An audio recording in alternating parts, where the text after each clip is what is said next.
Good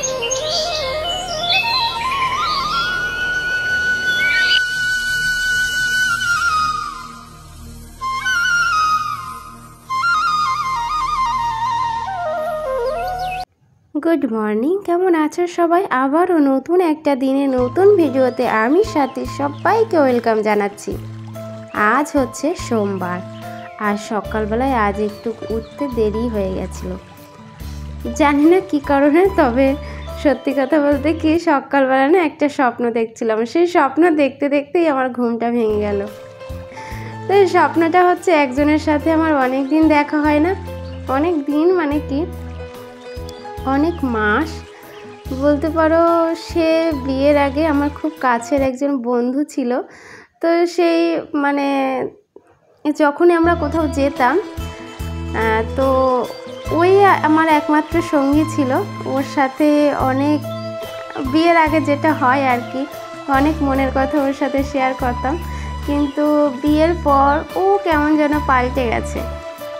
তো এটাই হয় জানো তো, বিয়ের পরে যখন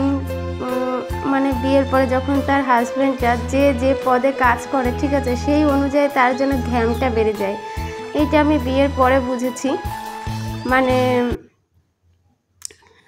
আমার যে বান্ধবী আর কি, ও একটু মানে ওর বর আর কি চাকরি করে, ঠিক আছে, ব্যাংকের চাকরি করে। তো ব্যাংকের চাকরি করে, বুঝতেই পারছো কেমন হাইফাই ফ্যামিলি। তো যাই হোক, বিয়ের পর সে অনেক চেঞ্জ হয়ে গেছে আর কি।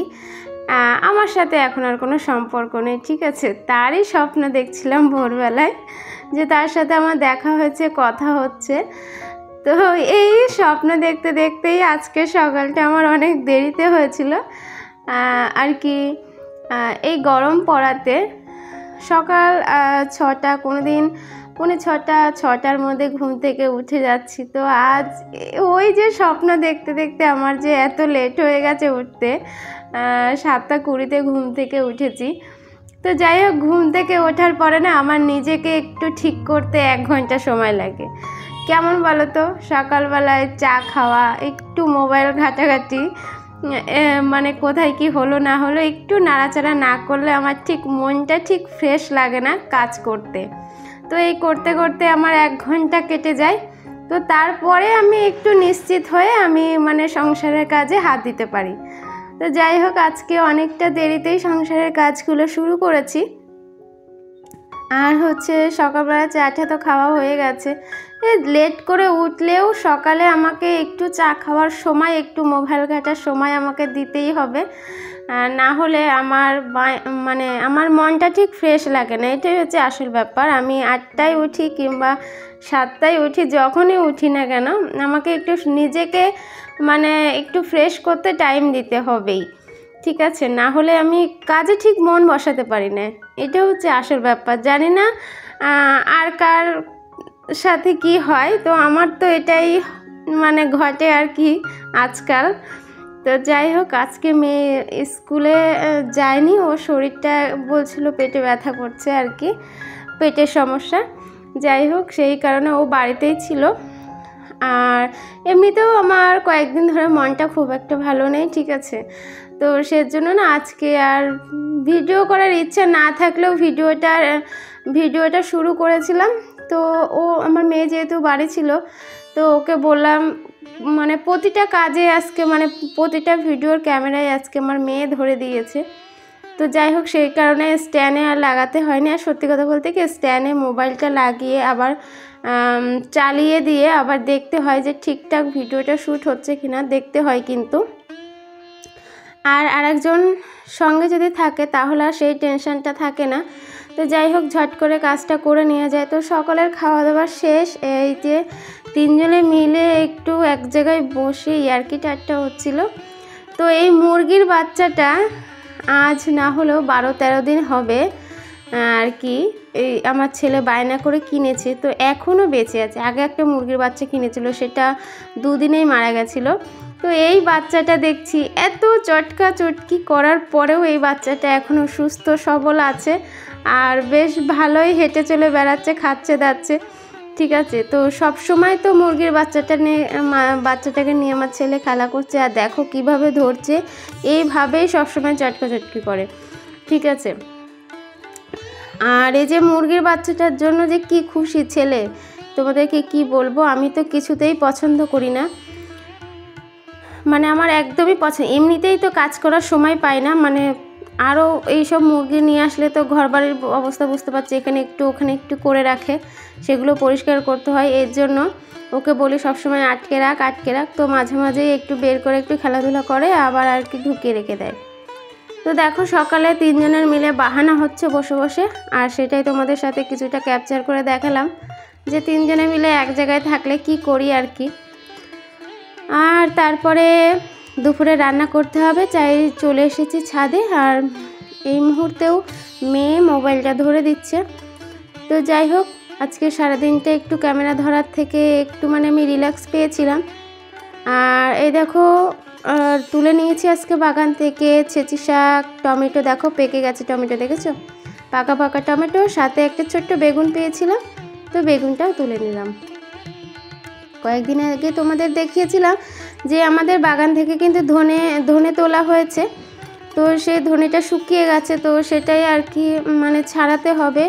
আর জানো না, গতকালকে রাত্রে মানে কি তখন কটা বাজে, ওই 9টা 9:30 এরকম টাইমে বাবা কি জোরে মেঘ করলো, মনে হয় যেন এক্ষুনি বৃষ্টি নেমে যাবে। তো তাড়াহুড়ো করে, মানে এইসব সব ছাদেই মেলা ছিল, সব তাড়াহুড়ো করে সব তোলা হলো। তো ভাবলাম পড়ে থাকলে তো ধুলো পড়ে যাবে, তো কাজটা সেরেই রাখি। তো এই ধনে ছাড়াতে গিয়ে না হলেও তুমি জানো না, প্রায় 1 ঘন্টার বেশি আমাকে সময় লেগে গেছিলো, যদিও কিন্তু ধনের দাম খুবই কম। হ্যাঁ, তো তারপরেও কি বলো তো, বাড়িতে হয়েছে সেটা ফেলে দেবো, সেটা তো খারাপও লাগে, মায়াও লাগে, যেহেতু বাড়ির জিনিস, ঠিক আছে। একটু কষ্ট হয়েছিল ঠিকই ধনেটা একটু ঝেড়ে বের করতে। এই যে প্রথমে আগে ধনেগুলোকে ছাড়িয়ে নিচ্ছি, তারপরে হচ্ছে চালনিতে করে চেলে আবার ধনের যে পাতাগুলো আছে সেগুলো তুলে করতে করতে মানে এক ঘন্টার বেশি সময় লেগে গেছিলো, প্রায় 200 গ্রাম মতো ধনে হয়েছে। তো যাই হোক, চলো, এটা করতে করতে আমার অনেক সময় লেগে গেছিলো। আর এই যে দেখেছো প্লাস্টিকে কি নড়ছে, এর মধ্যে রয়েছে জ্যান্ত কই মাছ, ঠিক আছে। আমি এর আগেও 2বার এই ভিডিওটা করেছি, মানে প্লাস্টিকের মধ্যে ভিডিওটা তোমাদেরকে দেখাবো বলে, ঠিক যে সময় ক্যামেরাটা অন করি সেই সময় মাছগুলো নড়ে না, ক্যামেরাটা যেই বন্ধ করি মাছগুলো সেই নড়াচড়া করে। তোমাদেরকে এটা দেখাবো বলেই আর কি ভিডিওটা করেছিলাম, যাই হোক অল্প একটু দেখাতে পারলাম। তো চলো, এই দেখো প্রায় 200 গ্রাম মতো ধনে হয়েছে, চলো এগুলো চালনিটা চেলে, দেখেছো কত নোংরা বেরোচ্ছে, নোংরা মানে কি, এগুলো পাতা, ধনের পাতা শুকিয়ে গেছে, তাই ওরকম কিন্তু গুঁড়ো গুঁড়ো বেরোচ্ছে।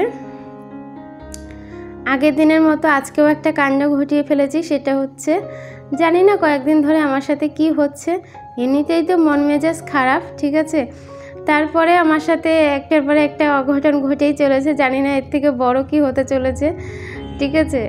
আর সত্যি কথা বলতে কি, বড় কিছু হওয়ার আগে কেমন যেন আমার মনটা একটু খুঁতখুত করে, আমি ঠিক আমি বুঝতে পারি যে কিছু একটা আর কি হতে চলেছে, কিছু একটা হবে, ঠিক আছে, একটা ইঙ্গিত পাই আর কি। হ্যাঁ, তো কয়েকদিন ধরে আমার সাথে এরকম কিছু ঘটনা ঘটছে, আমার যেন কেমন মনে হচ্ছে বড় ধরনের কিছু আর কি ঘটবে, তার জন্যই ছোট্ট ছোট্ট আকারে মানে সংকেত পাচ্ছি আমি। আজকেও হঠাৎ করে মাছ দেখে হাত ফসকে কাপটা ভেঙে গেল, ঠিক আছে। তারপরে আরও একটা ঘটনা তো আজকেই ঘটেছে, তোমাদের সাথে শেয়ার করব, দাঁড়াও। তো বাসন মাজছিলাম, তা মেয়েকে বললাম একটু ধরে দে, তো তাই ধরে দিল। এই কাপটা খুবই হার্ডি কাপ, ঠিক আছে, যদিও চীনা মাটির কিন্তু খুবই শক্ত, অনেক দিন ধরে ব্যবহার করছি। এর আগেও আমার হাত ফসকে কয়েকবার একটু ঠুনঠান লেগেছিল, কিন্তু তখনও ভাঙেনি। আজকে একটু অল্প একটু মানে ঠুন লাগাতেই কাপটা আমার ভেঙে গেল। আর গতকালকে তো একটা কাচের গ্লাস মানে টুক করে একটু পড়লো আর ভেঙে গেল, ঠিক আছে। গতকালকে একটা কাচের গ্লাস ভেঙেছি, আজকে একটা কাপ ভাঙলাম। আরও একটা ঘটনা আজকে রান্না করতে করতে ঘটেছে আর কি আমার সঙ্গে, চলো দেখাবো। তো এখন হচ্ছে বাগান থেকে যেসব শাক তুলে এনেছিলাম, তো সেই শাক আর কি কাটলাম, আর তার সাথে ওই যে বেগুনটা ছিল, বেগুনটাও এর সাথে দিয়ে দিচ্ছি। তো রান্না হবে শাক, আর ওই দেখো টমেটো, সেই গাছের টমেটোগুলো, এগুলো দিয়ে ভাবছি কি একটু চাটনি বানাবো। আজকে রান্না করতে করতে অনেকটা দেরি হয়ে গেছিলো, যেহেতু জ্যান্ত মাছ ছিল, আর একটু জ্যান্ত মাছ কাটতে গেলে আমার সত্যি কথা বলতে মাছ কাটতে গেলে আমার বিরক্ত লাগে, ভালো লাগে না আমার মাছ কাটতে। এক কারি বাসন দাও, কিংবা তুমি যদি বলো যে গোটা ঘরটাকে মুছে দাও, দিতে রাজি আছি। এক গামলা কাচতে দাও, তাও রাজি আছি। কিন্তু কেন জানি না আমার মাছ কাটতে ভীষণ বিরক্ত লাগে। বিয়ের আগে একটা বিরক্তিকর কাজ ছিল, সেটা হচ্ছে বিয়ের আগে আমি বাসন মাজতে চাইতাম, কিন্তু কখনো ঘর মুছতে চাইতাম না। ঘর মোছাটা নিয়ে আমার বিয়ের আগে একটু বিরক্তিকর ব্যাপার ছিল। তো বিয়ের পরে এখন একটা বিরক্তিকর ব্যাপার হয়েছে, সেটা হচ্ছে মাছ কাটা নিয়ে। আমি যখনই বাজারে যাই, মাছ আনার কথা বলে, তখনই আমি আগে বলি মাছ কিন্তু কেটে আনবে বাজার থেকে, ঠিক আছে? তো প্রায় দিনই কি হয়, যেদিন মাছ কেটে আনে না সেদিন আমার হাজব্যান্ডই আমাকে মাছ কেটে দেয়। মাঝে মাঝে অবশ্য আমাকে কেটে নিতে হয়, তবে দু একটা মাছ আছে দেখবা যে আঁচড়ালেই তাড়াতাড়ি করে ফস করে উঠে যায়। আবার কয়েকটা মাছ আছে যে তাড়াতাড়ি আঁশ উঠতেই চায় না, অনেক সময় লাগে। তো আজকেও এই কই মাছগুলো জানি না কেন আমার যে এত সময় লেগেছে কই মাছের আঁশ তুলতে, তোমাদেরকে কি বলবো। শেষকালে আমার প্রচণ্ড রাগ হয়ে গেছিল। আমি বলছি এইসব মাছ কেউ কিনে আনে? এই যে সেই ঘটনা যেটা বলছিলাম, মাছের ঝোল রান্না করব বলে মশলা করছি, সেই মশলাতে হয়তো আমার জলটা বেশি হয়ে গেছিলো, নয়তো বা মানে মশলার যে বাটিটা আছে ওটাতে হাত দিয়ে চেপে রাখতে হয়, তো আমি হয়তো হালকা করে চেপে রেখেছিলাম, যার জন্য যেই আমি মেশিনটা ছেড়েছি, ফস করে মশলা চারিদিকে ছড়িয়ে ছিটিয়ে একাকার হয়েছে। তো কি বলবো, এই আর একটা ঘটনা যে ভাগ্যিস আমার চোখে মুখে আসেনি, আমার অপর সাইড থেকে মশলাগুলো সব ছিটকে গেছে। তো কি বলবো, একটা